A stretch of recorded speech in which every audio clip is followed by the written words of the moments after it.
Ở trong đầu tư thì chúng ta biết rằng là chúng ta cần phải biết là đầu tư ngắn hạn, đầu tư dài hạn như thế nào. Thì theo khảo sát mà Dũng biết, theo quan sát thì phần lớn các nhà đầu tư tăng trưởng, những người đầu tư mà có cái lợi nhuận cao nhất thì họ cũng đầu tư lướt sóng và đầu tư chung và dài hạn. Các bạn nhớ nhá, đầu tư cả lướt sóng và đầu tư chung và dài hạn. Những nhà đầu tư lướt sóng thì thông thường họ chiếm khoảng 40% và dài hạn là 6%. Tuy nhiên thì cũng có những người mà đầu tư thậm chí là 60% và 40%.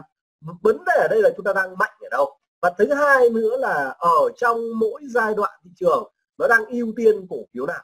Chẳng hạn năm 2016 thì nếu chúng ta đầu tư lướt sóng thì chúng ta làm sao ạ? Chúng ta sẽ mất cổ phiếu. Nên vấn đề lúc đó chúng ta cần phải đợi phần lớn các cổ phiếu chúng ta đầu tư gọi là đầu tư tăng trưởng. Hoặc là nếu chúng ta đầu tư năm 2017 mà chúng ta lướt sóng thì chúng ta có lợi nhuận không ạ? Hay là lợi nhuận rất ít bởi vì chúng ta không mua được cổ phiếu. Nên việc mà chúng ta cần phải nắm rõ là thời điểm nào chúng ta đầu tư lướt sóng, thời điểm nào chúng ta đầu tư tăng trưởng và thời điểm nào chúng ta có thể kết hợp giữa lướt sóng và tăng trưởng. Đó là những cái gì mà chúng ta sẽ học trong cái buổi tối hôm nay. Đó là phần đầu tiên, gọi là lướt sóng. Vì sao chúng ta lại cần phải lướt sóng ạ? Bởi vì thị trường không phải lúc nào nó cũng có những cổ phiếu tăng trưởng để chúng ta đầu tư. Anh chị em nhớ nhá, không phải có những cái cổ phiếu tăng trưởng để chúng ta đầu tư. Nên chính vì vậy nếu mà chúng ta cứ đi đầu tư tăng trưởng mà nó lại không có cổ phiếu tăng trưởng thì dẫn đến là chúng ta bị thua lỗ là chuyện xảy ra, đúng không ạ? Thua lỗ chắc chắn là nó là chuyện xảy ra bình thường chứ không phải nào nói là không có thua lỗ. Nên ở đây chúng ta lưu ý này. Thế thì để chúng ta đầu tư sóng thì trong cái chương này Dũng sẽ mong muốn là chúng ta sẽ tập trung vào một số các cổ phiếu. Chúng ta cần hiểu rõ bản chất của nó và chúng ta sẽ áp dụng một cái quy luật đó là lượng đủ chất đổi để chúng ta có thể thành công nhanh. Ok đấy không ạ? Thế đầu tiên chúng ta sẽ nói về một cái mô hình xác định để mua sớm. Vì sao lại xác định để mua sớm? Bởi vì trong đầu tư anh chị em thấy có hiểu không ạ? Rất nhiều lần khi mà chúng ta cứ phải đợi nó đến bao giờ, nó đến phải vượt đỉnh, nó phải có điều kiện nào chúng ta mới mua. Vậy đầu tư sớm thì nó có thực tế nó vẫn có một chút rủi ro. Nhưng tuy nhiên thì đây nó làm cho chúng ta thấy rằng là rủi ro trên cái lợi nhuận thì rõ ràng lợi nhuận sẽ cao hơn, nên Dũng mới đưa vào đó là đầu tư sớm, chứ không phải là đầu tư sớm là nó mang rất là rủi ro cao. Ở đây chúng ta thấy rằng là việc mà chúng ta đầu tư sớm hoặc chúng ta mua sớm để thứ nhất là nó sẽ cho chúng ta cái vị thế tiếp theo trong xu hướng tiếp theo cổ phiếu. Nên ở đây chúng ta sẽ thấy là lướt sóng chính là mua sớm. Đấy. Còn mua sớm ở đây chúng ta sẽ có rất nhiều các mô hình để mua sớm, rất nhiều các kịch bản để mua sớm. Thì đầu tiên chúng ta gọi là xác định điểm mua sớm. Thì trong cái xác định điểm mua sớm này, nếu mà những ai đã đọc một cái cuốn sách đó là lướt sóng trong ngày, thì trong cái lướt sóng trong ngày nó có nói về lướt sóng. Tuy nhiên ở đây chúng ta hiểu đơn giản đấy ạ. Muốn để cổ phiếu có lướt sóng thì quan trọng đầu tiên nói nó vẫn phải có một xu hướng đi lên trước đó. Tôi nhớ nhá, có một cái xu hướng lên trước đó. Nếu cái xu hướng đi lên trước đó thì quan trọng ở đây này, quan trọng ở phần này theo anh chị em nó phải có điều kiện gì? Hello, chúng ta comment đúng không ạ? Quan trọng ở cái điểm A này, cái ở A này, chúng ta cần phải điều gì ạ? Điều gì là nó giúp cho chúng ta thấy là cái mô hình mua sớm này nó có giá trị với chúng ta. Mọi người có thể comment cho Dũng đúng không ạ? Mọi người có thể với cái tư duy của mình, nếu mà một cái quá trình đi lên chúng ta gọi là mua sớm thì trước hết là trong cái điểm A này nó có phải gì ạ? Mẫu hình thì chúng ta thấy nó mang cái chung. Chúng ta thấy là trên thị trường có rất nhiều anh chị em hoặc là rất nhiều hệ thống phương pháp họ nói cái gì chung. Chúng ta đặt mục tiêu chúng ta có tiền, đúng không? Có tiền đó là chung. Chúng ta đặt mục tiêu là chúng ta muốn giàu có chung. Tôi muốn là gì ạ? Tôi muốn có bao nhiêu? 1 tỷ đồng. Tôi muốn có 1 tỷ đồng vào ngày bao nhiêu, giờ bao nhiêu, chẳng thế. Hay là hàng tháng, tất cả một cái nó mà cần cụ thể rõ ràng. Thì cái này chúng ta sẽ nói về sau. Buổi sau chúng ta sẽ học về cách xác định mục tiêu, làm sao để chúng ta biết được mục tiêu. Có rất nhiều chúng ta đưa ra Rồi, ok, có dòng tiền lớn á. Thế nào dòng tiền lớn mọi người cụ thể hơn được không ạ? Chúng ta phải cụ thể, làm cái gì chúng ta cụ thể. Nếu mà nó không cụ thể, nó không rõ ràng thì thực sự là chúng ta vẫn chưa thành công đâu ạ. Anh chị em nào chưa biết thì cũng đấy đây ạ, cũng comment đây ạ. Kể cả những anh chị em mới học chưa biết gì, chúng ta cũng comment đi ạ. Vì sao chúng ta phải comment? Anh chị em, vì sao chúng ta phải comment? Bởi vì comment khi mà nó sai thì chúng ta làm gì ạ? Khi nó sai chúng ta làm gì? Chúng ta nhớ không ạ? Comment nếu mà đúng thì chúng ta cũng học được bài học, còn nếu sai thì chúng ta cũng học bài học. Và cái bài học khi mà chúng ta sai thì chúng ta làm gì ạ? Sai chúng ta học luôn bài học này để chúng ta nhớ và chúng ta không phải trả giá sau này. Nên ở đây Dũng mong rằng chúng ta nên comment đi ạ. Comment sai thì chúng ta biết rằng là bài học để chúng ta sửa ngay. Đến lúc mà chúng ta mất tiền thì chúng ta lúc đấy rút ra bài học, lúc đấy nó quá muộn rồi. Tiền nó quan trọng, nó giúp gia đình, cuộc sống của chúng ta tốt lên, nhưng mà có thể phá hủy cuộc sống của gia đình chúng ta nếu mà chúng ta không có tiền. Vậy điều đầu tiên nó phải xu lên, và xu hướng đi lên ở đây nó phải có dòng tiền lớn, mà dòng tiền lớn nó liên quan đến khối lượng, đúng không, cộng với giá, đúng không, giá. Thế thì giá, khối lượng và giá thì cái việc mà khối lượng phải tăng mạnh và giá cũng phải tăng để nó cho chúng ta biết dòng tiền lớn.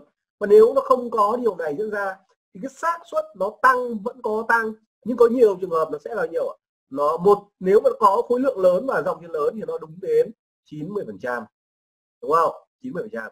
Còn nếu không có thì nó chỉ đúng 10% thôi ạ. Chúng ta không thể lấy một cái xác suất là 90% với 10% được, nên tất cả chúng ta cần phải đưa về xác suất. Anh chị em nhớ nhá.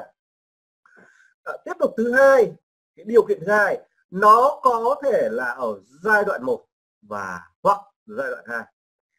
Thường thì trong quá trình lướt sóng thì chúng ta thấy là nó nằm ở giai đoạn nào ạ?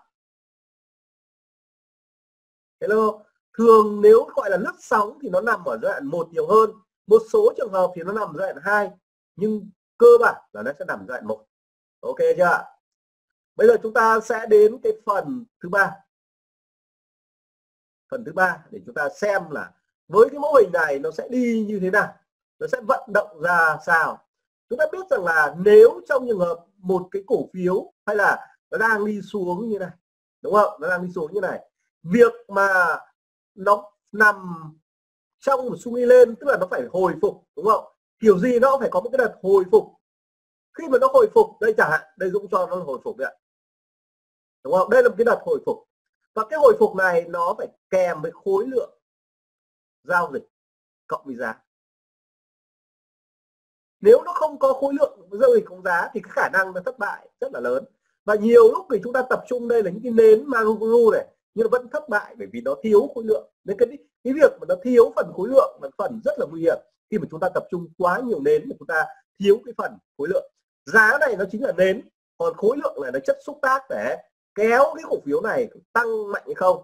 Nên khối lượng chính là chất xúc tác nha, cả nhà nhớ nha, khối lượng nó chính là chất xúc tác. Sau khi nó lên như này thì điều gì sẽ diễn ra? Điều gì sẽ diễn ra? Chúng ta phải biết rằng là khi nó đến vùng này nó sẽ cần phải tích lũy, đúng không? Nó cần phải tích lũy. Và một số trường hợp thì nó có quá trình rũ bỏ. Cả nhà nhớ, nó có quá trình rũ bỏ. Và sau khi rũ bỏ thì nó phải hồi ngay. Nếu rũ bỏ mà nó không hồi thì sẽ rất là nguy hiểm. Và sau khi hồi thì nó có quá trình tích lũy tiếp, và trước khi nó tăng tốc. Và chúng ta sẽ có những giai đoạn quan tâm ở đây. Đầu tiên mọi người để ý cho Dũng, đó là giai đoạn A. Giai đoạn A là giai đoạn nó giảm, được chưa? Giai đoạn giảm chúng ta ứng dụng để cho biết giai đoạn A là giai đoạn cổ phiếu giảm rất mạnh. Giai đoạn thứ hai là giai đoạn B. Giai đoạn B là giai đoạn hồi phục. Khi nó giảm, nó hồi phục nhiều lần, những cái giai đoạn B là nó hồi phục, sau đó gì ạ? Có rất nhiều trường hợp nó sẽ bị giảm ngay, bởi vì cái hồi phục này nó không đi kèm giá và khối lượng nha, nó đi kèm với giá khối lượng, thậm chí nó đi kèm giá khối lượng nó vẫn bị giảm, chứ đừng nói là nó không đi kèm giá khối lượng. Sau khi có giai đoạn B tức là hồi phục, đúng không, thì chúng ta sẽ đến một cái giai đoạn tiếp theo, đó là giai đoạn C, là giai đoạn tích lũy. Thì ở đây chúng ta lưu ý thế này, trong giai đoạn tích lũy này nó sẽ có những cái quá trình test hay là kiểm tra. Ở đây nó có rất nhiều quá trình kiểm tra test và check out ở đây, tức là giảm rất mạnh ở đây, sau đó lại hồi lại trước khi tích lũy, và đây là giai đoạn cuối cùng là giai đoạn D, là lúc chúng ta lên tàu. Anh chị em có hiểu không? Có ai không chưa nắm rõ được cái điều này không ạ?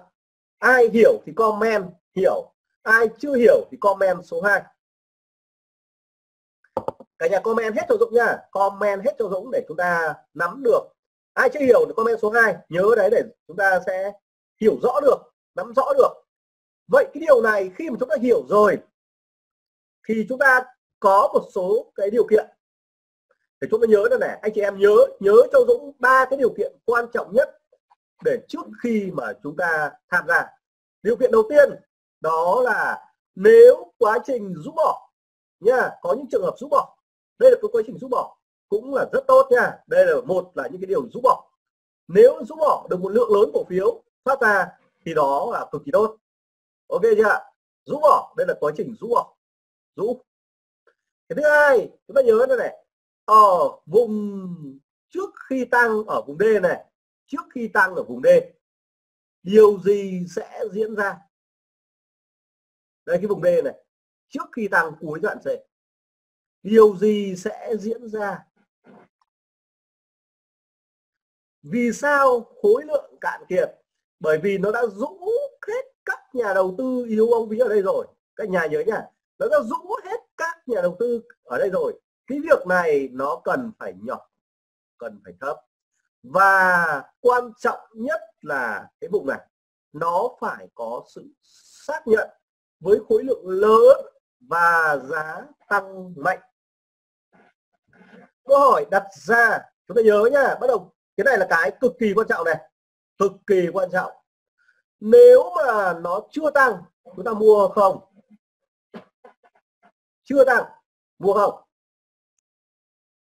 Vấn đề đặt ra là nếu mà nó chưa đạt khối lượng chúng ta mua không? Đấy, chưa đạt khối lượng chúng ta mua không? Đấy. Đây là những cái mà chúng ta lưu ý này. Thế thì bây giờ làm sao để giải quyết được cái vấn đề này? Làm sao để giải quyết được cái vấn đề này? Bây giờ chúng ta cần phải giải quyết nhá. Trước khi mà chúng ta nói về phần lý thuyết, bây giờ vấn đề ở đây này, Dũng sẽ nói về tất cả. Chúng ta đã ai đọc về cuốn sách của William O'Neill chưa? Làm giàu qua chứng khoán của William O'Neill chưa? Rồi, chúng ta biết rằng ông mua cao hơn cái điểm mua là bao nhiêu sen không ạ? Bao nhiêu sen cho biết không ạ? Đấy. Bình thường là ông mua cao hơn khoảng độ 10 sen nha, 10 sen. Còn phần lớn mọi người sẽ mua cao hơn ở đây là bao nhiêu ạ? Thậm chí là 20 sen. Có những người thì mua 3 sen. Thì quan trọng ở đây này, quan trọng ở đây các nhà mọi người lưu ý này, tại vì đưa ra sen này nó rất là khó để cho chúng ta có thể tham gia vào. Thứ nhất, anh chị em nhớ nhá, cái bài học này bài học thực sự là trước đây thì Dũng ít nói về cái điều này vì Dũng đã có việc đuổi pivot rồi. Thế thì ở đây này chúng ta thấy là nếu cổ phiếu chúng ta tăng nhá, tùy thuộc vào cái vốn hóa thị trường, giả sử như là khoảng độ 1 đến 2%. Chúng ta nhớ này, khoảng đến 1 đến 2%.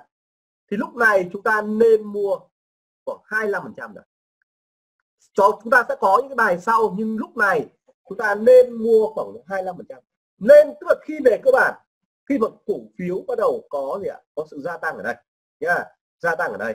Và nếu trong trường hợp mà nó tăng ngay trong phiên đó, khoảng độ 3% đến 4%, tức là nó đã ở mức cao rồi, thì chúng ta có thể giải ngân con số lớn hơn nha, con số lớn hơn, thậm chí là con số này lên đến 60%, 6 hoặc 70%, 60% đấy, 6 đến 7%.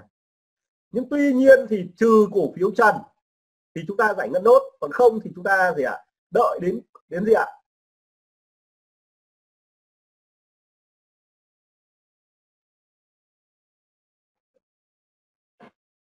Không thì đợi đến cuối phiên chúng ta mới giải ngân nốt. Nếu cuối phiên mà nó không tăng thì làm sao chúng ta có giải ngân nữa không ạ? Hello,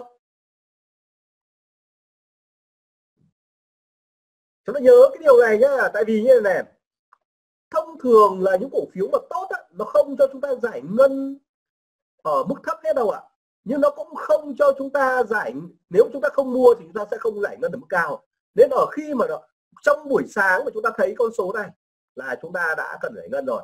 Còn một cái bài nữa là chúng ta sẽ làm gì ạ? Nhiều lúc thì chúng ta đo lường về gì ạ? Đo lường khi nó siết chặt, nhiều lúc chúng ta đo lường về khung thời gian.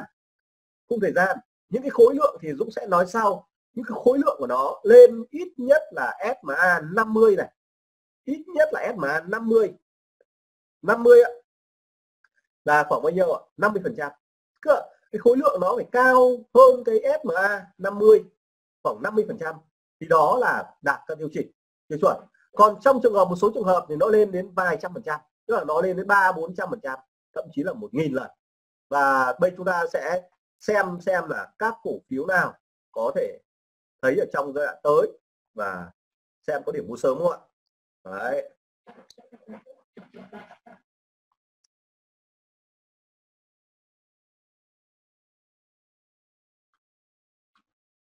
Đây là một trong những tín hiệu điểm mua sớm. Đầu tiên chúng ta đã thấy điều gì chưa ạ?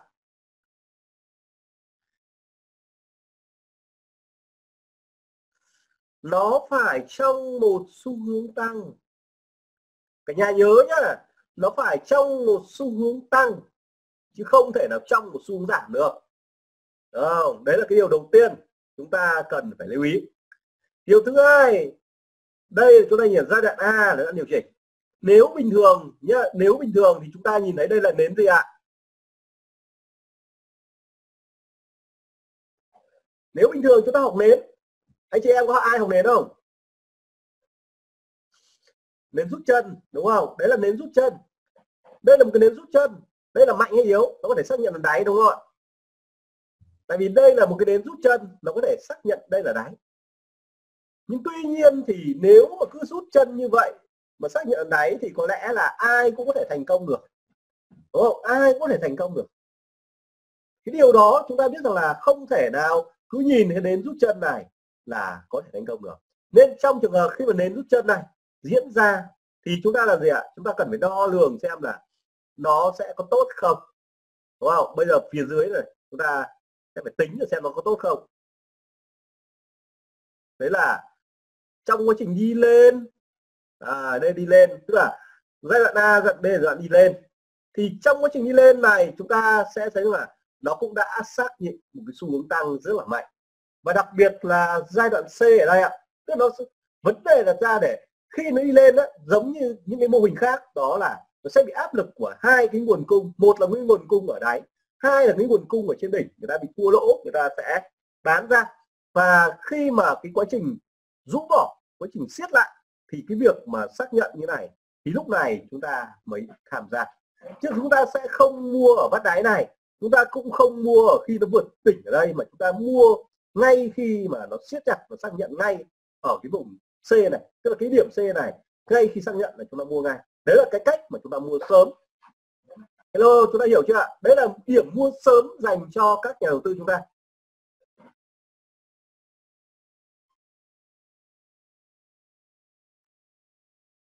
Vậy khi mà mua sớm như này thì một là nó an toàn, thứ nhất là nó có độ an toàn, cái thứ hai là chúng ta một số trường hợp cứ phải vượt đỉnh, chúng ta không nhất thiết phải vượt đỉnh.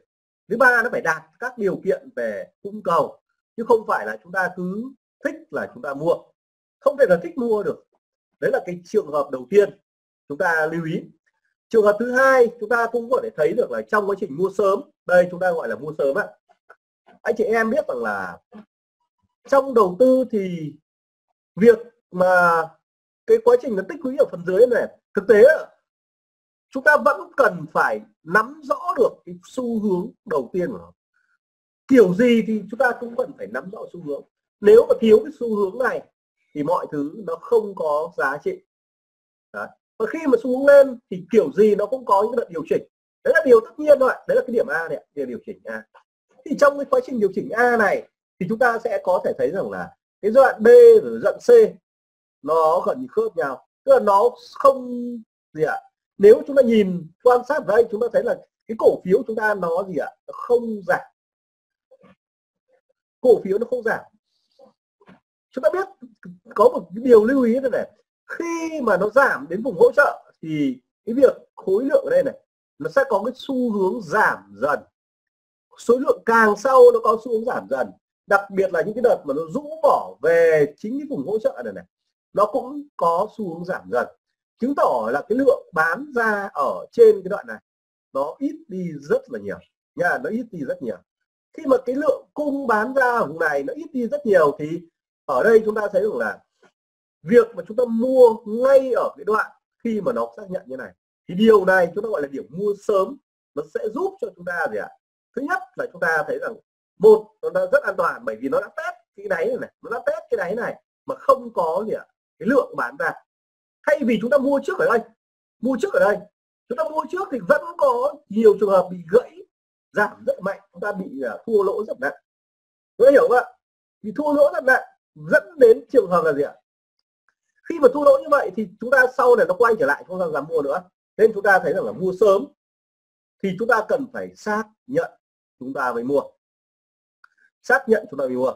Bây giờ câu hỏi mà chúng ta có thể quay trở lại thị trường, chúng ta sẽ quay trở lại thị trường. Vậy ở trên cái cổ phiếu này, đoạn này chúng ta có thể mua được không ạ? Ở cái vùng này. Đấy.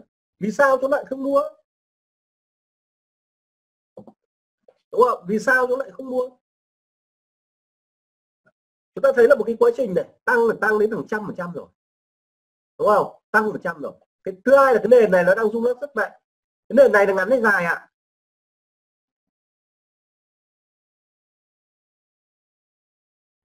Nó ngắn quá. Chúng ta đọc về quy luật nhân quả rồi, đó là gì ạ? Lượng đủ thì chất mới đủ.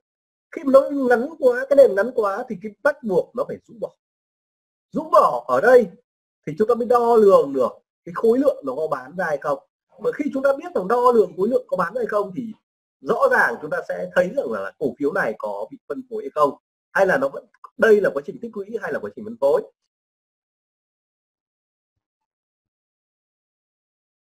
Chúng ta sẽ có rất nhiều cổ phiếu để chúng ta có thể thấy rằng là chúng ta mua sớm ở những cái điểm nào.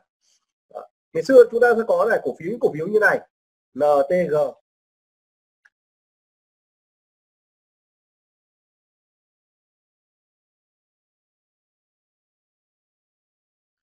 Đây chúng ta gọi là mua sớm được này.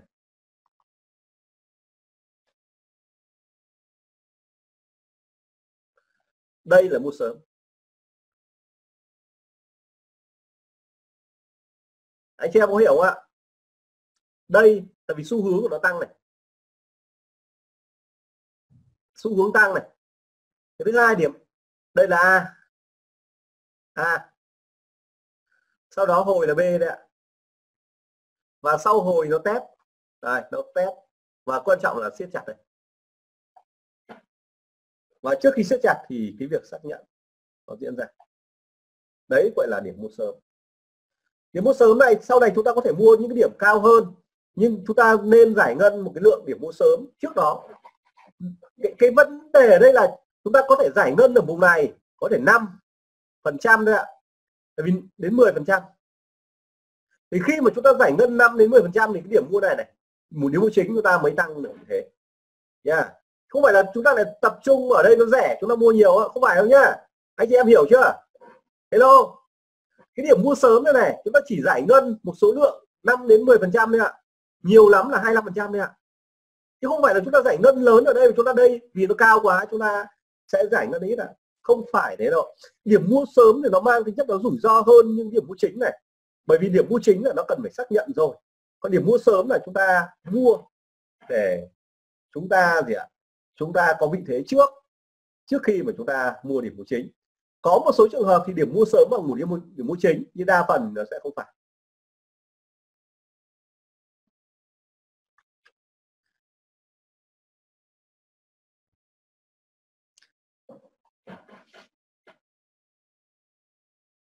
D2D thì đây chính là điểm mua rồi.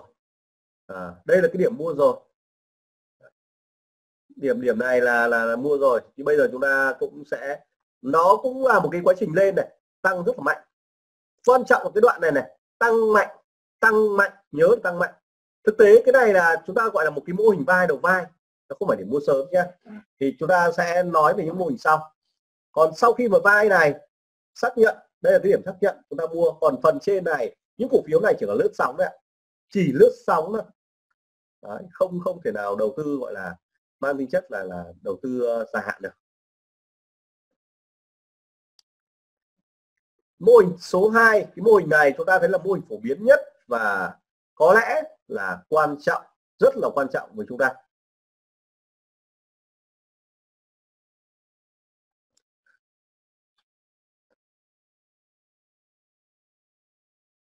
Thì trước khi mà vào cái mục số 2 thì Dũng cũng lưu ý anh em một chút. Cái đây là một cái phần mà có thể chúng ta lưu ý với các cổ phiếu mà chúng ta gọi là cổ phiếu mới chia.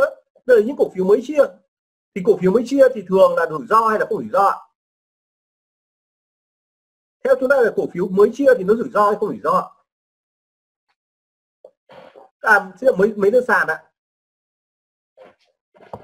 Cổ phiếu mới lên sàn nó rủi ro hay không rủi ro? Bởi vì cổ phiếu mới lên sàn nó chưa có dữ liệu, cung cầu chúng ta cũng không nhìn rõ được nha.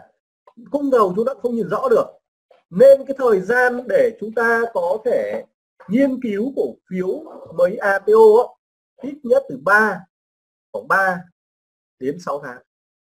6 tháng anh chị em nhớ nha, khoảng 3 đến 6 tháng.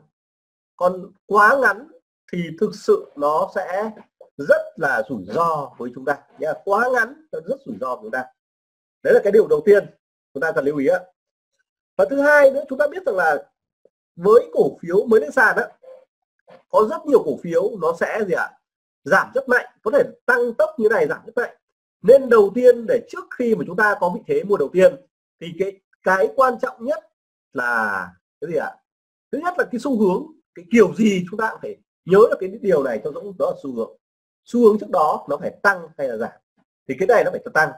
Cái thứ hai, chúng ta cũng nhớ luôn là cái đặc điểm của cổ phiếu đó trước khi mà chúng ta có thể mua. Thực ra cổ phiếu nào nó trước khi mà chúng ta phải mua thì đây là cái gì ạ? Nó xảy ra gì ạ? Nó xảy ra những cái điểm nhấn dấu ấn hay là SOS này.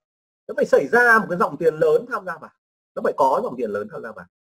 Không có dòng tiền lớn tham gia vào thì cái việc mà cái sự xác nhận ở đây này nó sẽ thất bại. Không có dòng tiền lớn này, chúng ta mua ở đây rất là rủi ro. Nên việc mà có dòng tiền lớn nó giống như là hai cây khối lượng xanh như này, giá tăng mạnh như này, thì điều này nó đảm bảo cho chúng ta giống như cột cờ, và cái phần này nó vẫn tích lũy trong lá cờ. Nhưng thực ra không phải là mô hình lá cờ đâu, vì cái này chúng ta mô hình lá cờ thì nó không quan tâm khối lượng. Cái này chúng ta phải cần quan tâm sát về khối lượng, đặc biệt quan tâm khối lượng, và đây chính là cái điểm mà chúng ta tham gia. Anh chị em hiểu không ạ? Và sau khi tham gia xong thì chúng ta có thể mua điểm này, mua được không ạ? Và chúng ta có thể mua điểm này. Nhưng đây chúng ta gọi là điểm mua sớm đầu tiên. Tất cả những cái điểm mua chúng ta lưu ý cho Dũng là nó đều mua xong này. Đây là cái gì ạ? Là một cổ khối lượng lớn thì nó lại quá trình tích lũy và nó lại tiếp tục có khối lượng lớn. Chúng ta để ý một chút là trong những cái điểm mà tăng giá, trước khi tăng giá chúng ta thấy điều gì diễn ra? Nếu quan sát ở đây chúng ta điều gì diễn ra? Trước khi cổ phiếu tăng giá, chúng ta quan sát đi ạ, chúng ta thấy điều gì đang diễn ra? Điều gì đang diễn ra ở đây? Đúng không? Chúng ta thấy không ạ? Cung nó có đâu. Đấy. Trên diễn đàn thì người ta bảo là cái bọn này hết thanh khoản rồi. Đấy. Và nó phải có những cái điểm nhấn như này. Nó phải có những điểm nhấn như này. Nó phải có điểm nhấn như này. Thì cái việc của chúng ta mua vị thế này nó mới an toàn. Chúng ta hiểu chưa? Anh chị em hiểu không? Một, quan trọng nhất vẫn phải là xu hướng nha. Quan trọng nhất vẫn phải là xu hướng. Còn nếu mà cái khối lượng này có lớn, có mạnh, có tuyệt vời, mới siết chặt bao nhiêu thì nó vẫn thất bại. Comment cho Dũng là quan trọng nhất là xu hướng đi ạ. ghi vào vở đi ạ. Quan trọng nhất là xu hướng đấy ạ. Quan trọng nhất là xu hướng đấy ạ. Và liên tục trong đầu chúng ta là nếu không có xu hướng thì không mua, không có xu hướng không mua. Nên tất cả mọi người thấy rằng là các thiên tài, các nhà đầu tư lớn họ chỉ mua như vậy thôi. Tí nữa có thời gian Dũng sẽ dành thời gian để phân tích cổ phiếu, anh chị em yên tâm nhá. Dũng sẽ có cái thời gian, và Dũng trong đợt này thì sẽ có danh mục để gửi mọi người, danh mục cũng khá nhiều cổ phiếu để gửi mọi người, nên chúng ta yên tâm là học thật kỹ như cái này để khi mà Dũng đưa cổ phiếu vào, đưa danh mục vào, chúng ta áp dụng nó tốt hơn, đúng không ạ? Hello chưa? Chúng ta đồng ý không ạ? Chúng ta sẽ có danh mục để chúng ta học, danh mục để chúng ta ứng dụng, nên đây là cái mà chúng ta yên tâm, chứ không họ cần phải hỏi quá nhiều, tại vì những cái cổ phiếu Dũng đã đọc hết rồi.